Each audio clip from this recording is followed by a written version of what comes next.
ففي الفصل الثاني يتكلم تحديدا الجانب السياسي والجانب الاقتصادي، وقد تكلمنا بعض الكلام عن هذا في الفصل الأول، لذا أنا أختصر الكلام وألخص بحث المصنف في دقائق قليلة إن شاء الله.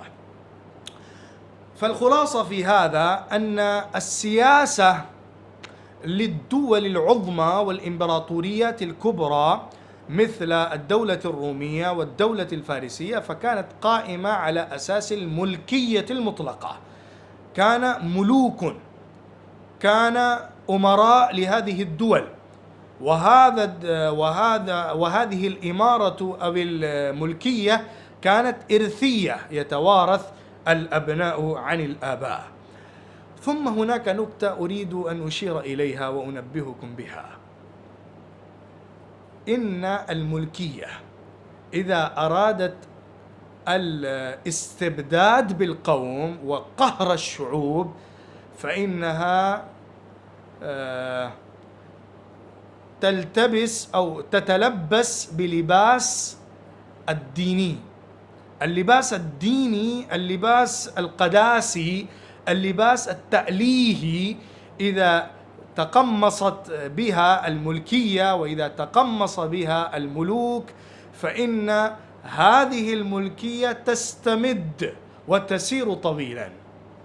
فهؤلاء الملوك وهؤلاء الحكام كانوا يحسبون لأنفسهم قداسة زائدة ويصرون على الشعوب ويفرضون على الأمم وعلى الأقوام بأنهم يحسبونهم فوقهم عقيدة، فكرا، نظرا.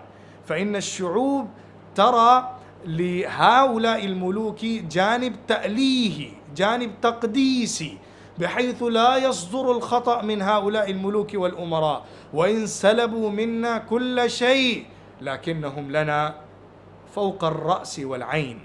هذا التصور الخطير الذي يلهم والذي يوحى والذي ينقل من قبل سدة الحكم إلى الشعوب. فهذه القداسة وهذا اللباس العقدي وهذا اللباس الديني قد ألبس به الأمة أو الأمم، في الحقيقة الأمم الرومية والفارسية وغيرها. وقد ذكر روبرت بريفورد عن الدولة الرومية بأن الدولة الرومية كانت وسيلة لرفاهية طبقة صغيرة على حساب الجماهير الذين كانت هذه الطبقة تستغلهم وتمتص دماءهم. فمن جانب سياسي إذا رأيت فإن الملكية المستبدة الجائرة الظالمة، وإذا رأيت من جانب اقتصادي أو مالي من قبل الحكام فإن الرفاهية المطلقة الكاملة التامة لهؤلاء الملوك والأمراء. أما إذا رأيت من جانب حكم ومن جانب سيادة وقيادة في الدول المستعمرة فإنك ترى مثلا مصر والشام والحبشة، الدويلات الصغيرة التي كانت تابعة للدولة الرومية. وإذا رأيت العراق مثلا من بلاد العرب التابعة للدولة الساسانية والفارسية، فإن غرض الحكام على هذه الدويلات والمستعمرات ابتزاز الأموال والامتصاص بالقوى والحبوب والمزارع والأراضي لهذه الدويلات وللشعوب. الظلم والجور والطغيان والاستبداد كثيرا جدا على هذه الدول وعلى هذه الدويلات الصغيرة. لقد كان حكم الرومان على الشام مثلا 700 سنة. هذه الدويلة الصغيرة التي كانت دولة عربية لكنها تحت نيران الدولة الرومية أو الرومان 7 قرون، وحكم الرومان وحكم اليونان على الشام كان حوالي 4 قرون، 9 69 و300 سنة كان حكم اليونان على هذه الدولة أو الدويلة. وكما يقال نظام الجباية كان مكان نظام الهداية، لم يكن هناك نظام حكمي قائم على أساس العدل والنصفة والقسط، بل كانت الجبايات، بل كانت أنواع الضروب والمكوس، بل تكون هذه المكوس والضرائب على صورة اعتباطية بمناسبات جديدة، بحروب مستجدة تفرض الضرائب والمكوس الجديدة على الأمم، وتسلب من الأمم ومن كل القوم والشعب الأموال والزروع والحبوب والأثاث، حتى لا يجد الرجل ما يسد به رمقه. هؤلاء الحكام يعطون للشعب ما يسدون به رمقه ويشبعون به بطنه فقط، لا يزيدون على ذلك، ولهم حق ما بعد هذا فيما بعد هذا. أما إذا رأيت إلى كنوز الملوك ومدخراتهم فترى العجب العجاب، وترى الغرائب، وترى العجائب، وترى المدخرات فوق التصور والخيال عند هؤلاء الملوك والأمراء. عند ملك واحد، عند ملك، بل ليس ملك، الملك عنده كل الدولة، عند رجل من الأمراء والوزراء ما يمكن به أن يعيش كل الدولة. مال واحد عند ملك، عند رجل من الأمراء ما يمكن أن يعيش به كل الشعب. حالة غريبة جدا. هناك غنى مطغن، غنى فاحش جدا عند الملوك والأمراء وعند الوزراء التابعين لهم. لباس واحد عندهم يكفي لطعام كل قرية وكل بلد ليوم بل لشهر. 100,000 جنيه لباس واحد، وملايين من المثقال ذهبي عند رجل واحد من الملوك والأمراء. ما تقوله اليوم ليس هناك مليونير فقط أو بليونير فقط، بل كل الدولة، كل مال الدولة لو قسم وعدل لجعلت ثلثي المال للدولة كلها عند رجل واحد. هذه الحالة كانت لهؤلاء الملوك وهذه الملكية المطلقة. أما الشعب كله فلم يكن عندهم ما يسدون به رمقهم. وإذا جاءت مصلحة مالية أو إصلاح اقتصادي فإن الرجل الذي كان يعد من المصلحين الكبراء العظماء من الدولة الساسانية كسرى أنوشروان، الرجل المصلح، فإن مصلحته أو إصلاحه للنظام الاقتصادي وللنظام المالي كان مقصورا على إصلاح الأموال للوزراء والأمراء وللطبقة الغنية. لم تكن هناك أي مصلحة للرعية والعامة من الناس. فإذا كان هناك نظام إصلاحي أو نعرات إصلاحية أو دعوة إصلاحية فإنها كانت محصورة للأغنياء وللمترفين. وكذلك الدولة الرومية، فإن نظام طبقي جائر موجود، وكان على الأبناء أن يتخذوا حرف آبائهم لا يتجاوزونها، وليس لهم خيار لاختيار الآخر من الحرفة كما تكلمنا في الفصل السابق. وكذلك كانت الأقوام المختلفة مثل اليهود والنصارى واليعقوبيين في بعض الدول مضطهدة.